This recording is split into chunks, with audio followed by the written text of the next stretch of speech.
This weekend, we got 3 of these 4 games are rematches from earlier in the year, and I'm wondering which one you think is going to be the most different, than the first time around. Buffalo, KC. I agree. Buffalo is playing great. KC is playing great. If you look at the trajectory of both of these teams, they kind of have done the same thing, like to get up into this point. We fought about it on NFL Live early in the season. They get pissed off when I'm talking about run the football all the time. Mm-hmm. But if you can't do it, bro, you limit yourself so much. And earlier this year, bro, we coming off games with the Bills where they throwing the ball 52 times and 53 times. And Josh Allen is not being used in the run game. And now they've gotten back to that. Singletary now the running back averaging 80 yards a game almost. And you see the play action and all of that stuff opening up. Just like KC, bro, it was 2 high safeties. Keep everything in front of you, come down and tackle. And Pat was impatient. He wanted to hit the deep shots.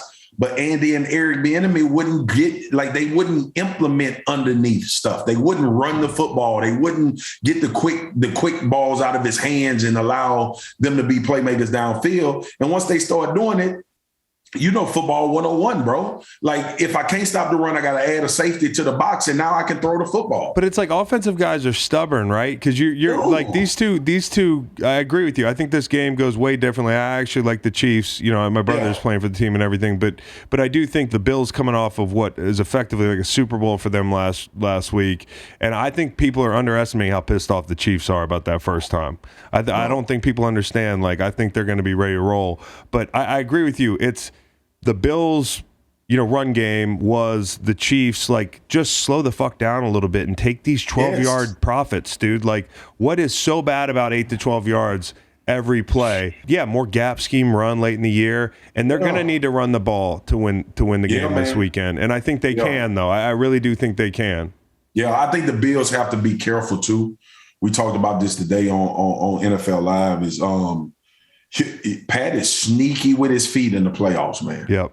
And I don't like, you can get Lowell to sleep because he throws the ball so well, and you think he's scrambling to throw a deep shot to Tyreek or somebody else, and he rips off a 35-yard run, and you looking up as a defensive lineman like, damn, I ain't know Pat could run like that. Yeah.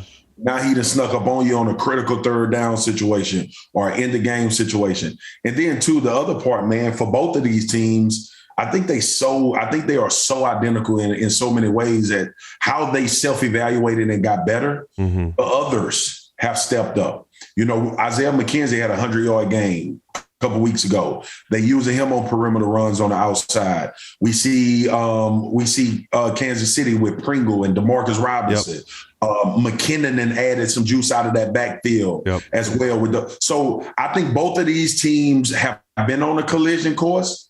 And I think that's why it's going to make for a more entertaining game. If the Buffalo Bills are going to win this game, though, I think Josh Allen going to have to go over 100 rushing. Yeah, and that's been like the big key towards the end of the season. It's like burn the ships. It doesn't matter if he's banged up week to week. Like, you're trying to bring a trophy to that city that they've been waiting for a long, long time. So nobody's going to care if he's a little bit dinged. I think his rush yard total is like 60 this weekend on the WinBet app. So, like, they expect him. And by the way, take the Patrick Mahomes over rushing total if you're sitting there at home, want to burn a couple bucks or make a couple bucks, because it's like 20 yards. And I agree with Swagger. Like 20? Yeah, I think it's 20 yards. I mean, unless that was a misprint. Money. Yeah, it's easy money. So, like, I'm with you. Deciding when to play man against these guys is really tricky because of not only the pass game, but these guys using their feet. And so one last thing, that the Chiefs defense was really bad when they played the first time. This was before they turned it around. They did the Steve Spagnuolo thing late in the season where they played possum early in the year. Like, they were still playing possum. And also the offensive line, way different. And the Bills got after them up front. I'm going to tell you this, and people should pay attention to this. And it's been something that's been missed. Chris Jones didn't play in Chris Jones in the first game did not play. Bro. And if you look at all of if you know me, I'm not a big numbers guy. How about the San Francisco OC with the Mike Jones joke today? Yeah, I saw it today. It's so good. It's so abrupt. So good, but to that point, man, if you like, I'm not, like I said, I'm not a big number statistics guy, but I do correlate a lot of things, man. And not to embellish you, but you changed the defense when you were on the field. Chris Jones does the same thing. He changes your protections. He changes the way you can free up other guys in the pass rush. Right. And we know in the middle of the pocket, he's going to push the pocket. Like, I don't give a shit what you do. He's going to push the middle of the pocket and get Josh off his spot. So other guys have to be able to benefit from that. And they got to tackle this big son of a bitch when he gets out in the open field. And I think the back end, Juan Thornhill, Honey Badger, these guys, like, they have that mindset. Like, it's playoff time. Like, they're going to turn it up. They're going to try to tackle him. And Chris Jones wasn't even playing tackle early. If he'd have played in that game, they'd have had him out at end. So they've totally changed. Okay. Mixon, Chase. Yeah, I'm gonna disagree. You're gonna go Cincy. Yeah, that skill position group, especially with the emergence of Chase, bro. Yeah. You know who gets lost in that whole thing is Tyler Boyd. Tyler Boyd does get lost. He get lost in the whole thing. Yeah. He's a slot guy that will give you a nightmare if you forget about him. Yep. And then T. Higgins, you got a big catch guy. Chase and Joe, obviously, when they see one-on-one, they like throw that shit up. Right. But Higgins lends himself to that more than Chase, which is crazy. Yeah. Because of his size and stature. And then Mixon, their issue has always been, as explosive as they've been, you don't know what O-line you're gonna get week in, week out. Right. Now, if they play well, and I didn't think they did a terrible job against the Raiders. Raiders lost Fallon, obviously, which I thought made a huge difference in interior pressure. But ultimately, when you look at the Bengals, Zach Taylor has the opportunity to say, look, man, we're going to spread this shit out, find a one-on-one and win it. And you think they can do that this weekend? Do you think that – because I just feel like it seems too obvious to me. I think the Bengals can win this game. I think they're going to win this game. Yeah. I'm going to go out on a limb and say that.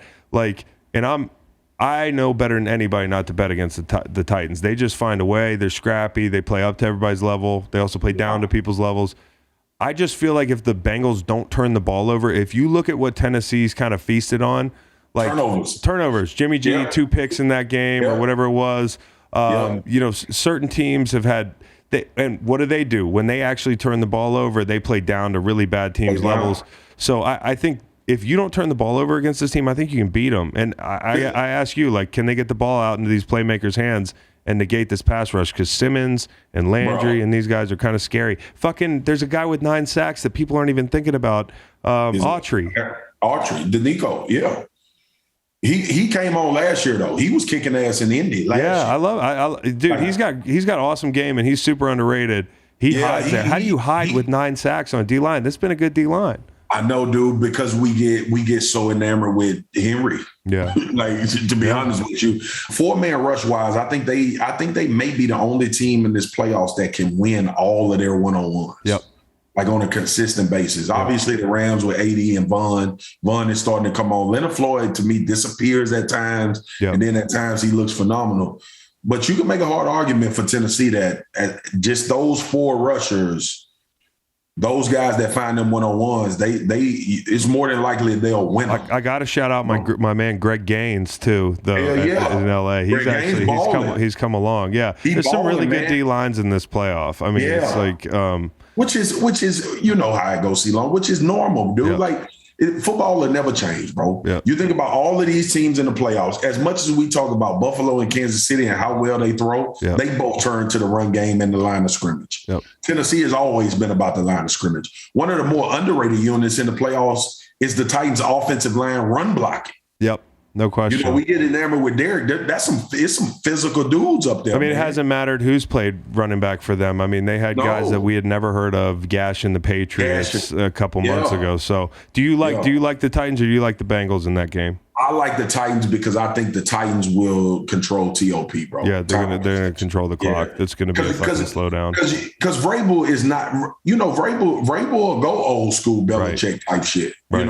Like he's not Bill, and thank God that he didn't go to Tennessee trying to be Belichick. That's the whole key. Because it's failed for everybody else. The whole key. But he still, Vrabel, who by the way is my coach of the year, but. Yeah. Me as well. But for me, man, like when he wants to turn it into an alley fight. Yeah. You know what I'm saying? And I think his mentality against Cincinnati is we're gonna see if they backstreet brawlers. I think Joe is, but we'll see if the rest of the team. We'll see the rest of the dudes are. Yeah. Especially line of scrimmage wise. But you got two edge guys that got to get home, and I think Trey's got to set. They both got to set the edge this week and make it easy because Ogunjobi's out and a lot of those interior guys for Cincy. You got to make it easy on those guys inside and set a hard edge, which hasn't been a thing that they've had to do all the time. Right. Listen to the full podcast on Spotify, Apple Podcasts, and other podcast streaming platforms. Wherever you want to get the podcast, you can get the podcast. Pretty simple. New episodes every Monday, Wednesday, and Friday. Don't forget to like and subscribe for more content. Podcasts get pretty wild. This is real tame.